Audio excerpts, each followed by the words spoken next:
সদনত মুখ্যমন্ত্ৰী হিমন্ত বিশ্ব শৰ্মাৰ বিস্ফোৰক ভাষণ। অহা 5টা বছৰত আমি অসমৰ বাবে ধুমুহাৰ দৰে কাম কৰিম। লংকালৈ গ'লেও আমি ৰাম হৈয়ে উভতিম। লংকালৈ গ'লে ৰাৱণ হয়, কিন্তু আমি কৈছোঁ নহয়, লংকালৈ গৈও আমি ৰাম হৈ উভতি আহিম।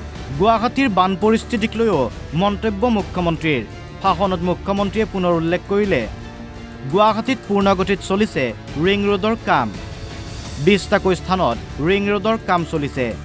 যোৰাবাটৰ বানৰ বাবে অতিৰিক্ত 150 কোটি টকা ধাৰ্য কৰা হৈছে।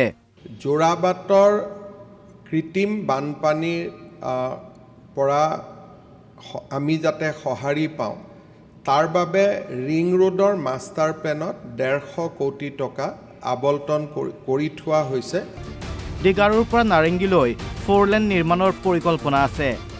আমি ডিগাৰুৰ পৰা নাৰেংগীলৈ অহাৰ ৰাস্তাটো আমি 4 লেনিং কৰিব খোজোঁ, যাতে জাগি ৰোড বা আনফালৰ পৰা অহা মানুহৰ কাৰণে এটা অল্টাৰনেটিভ ব্যৱস্থা হয়। এই ক্ষেত্ৰতো মই 2গৰাকী বিধায়কৰ সহযোগিতা কামনা কৰিম। এইফালে ৰাজ্যত হিতাধিকাৰীসকললৈও সুখবৰ। অৰুণোদয়ৰ পৰা নিযুত মইনালৈ আগষ্টৰ পৰা ধন পাব সকলো হিতাধিকাৰীয়ে। আমি কৈছোঁ যে আমি আগষ্ট মাহৰ পৰা সকলো আঁচনি আৰম্ভ কৰিম। অধ্যক্ষ মহোদয়, দিছ ইজ কল একাউণ্টেবিলিটি, যে মানুহে আমাক প্ৰশ্ন কৰাৰ আগতে আমি মানুহক কৈছোঁ যে আপোনালোকৰ আমি দিয়া প্ৰতিশ্ৰুতি আমাৰ মনত আছে। বহিৰাজ্যৰ পৰা অহা কণীৰ ওপৰত কৰ আৰোপ আৰু কণীৰ ঘৰুৱা উৎপাদন বৃদ্ধিৰ পোষকতা মুখ্যমন্ত্ৰীৰ। বিধায়কসকললৈ মোৰ 3-4টা পৰামৰ্শ আছে। অধ্যক্ষ মহোদয়, অসমক আমি কণী, মাছ আৰু মাংসৰ ক্ষেত্ৰত আত্মনিৰ্ভৰ কৰি তুলিব পাৰোঁ। চিণ্ডিকেট শব্দটোৱে নোহোৱা হৈ যাব। অধ্যক্ষ মহোদয়, শ্ৰীৰামপুৰ এইবিলাক আহিবই নালাগে। চিণ্ডিকেট শব্দটো নোহোৱা কৰাৰ একমাত্ৰ উত্তৰ হৈছে আত্মনিৰ্ভৰ অসম। যেতিয়া অসম আত্মনিৰ্ভৰ হ'ব, ৰাজ্যত বাহিৰৰ পৰা একো সম্পদ আহিব নোৱাৰিব।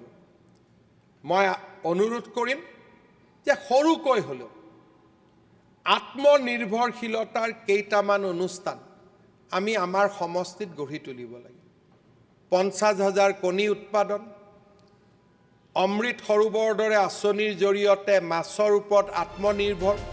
উন্নয়নৰ স্বাৰ্থত ছেটেলাইট চিটি নিৰ্মাণ আৰু সংস্থাপনৰ চৰকাৰে প্ৰস্তাৱ ৰাখিছে, কিন্তু উন্নয়নৰ স্বাৰ্থত চৰকাৰে সিদ্ধান্ত ল'লেই এছামে বিৰোধিতা কৰি বাধাৰ সৃষ্টি কৰে। উৰিষ্যা আদি ৰাজ্যত প্ৰতিবাদ নোহোৱাকৈয়ে নতুন নতুন অঞ্চলৰ উন্নয়ন হৈছে।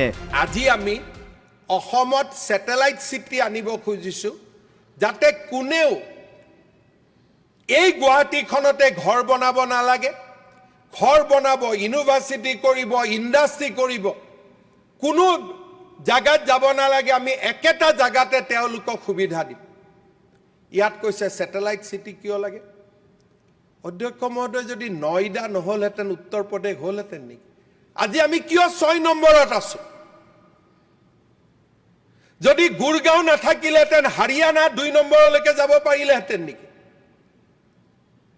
আজি যদি নই মুম্বাই নাথাকিলেহেঁতেন আজি মুম্বাই হ'ব পাৰিলেহেঁতেন নেকি? মহাৰাষ্ট্ৰ হ'ব পাৰিলেহেঁতেন নেকি? আজি মানুহে ক'ব লাগিছিল যে চৰকাৰে প্ৰথমবাৰ ছেটেলাইট চিটি কৰিব খুজিছে। আমি আদৰণি জনাইছোঁ। আমি মুখ্যমন্ত্ৰীক ক'ম যে যাৰ পৰা মাটি ল'ব তাক ভাল কৰি টকা পইচা দিয়ক, ৰাইজৰ কষ্ট হ'ব নালাগে।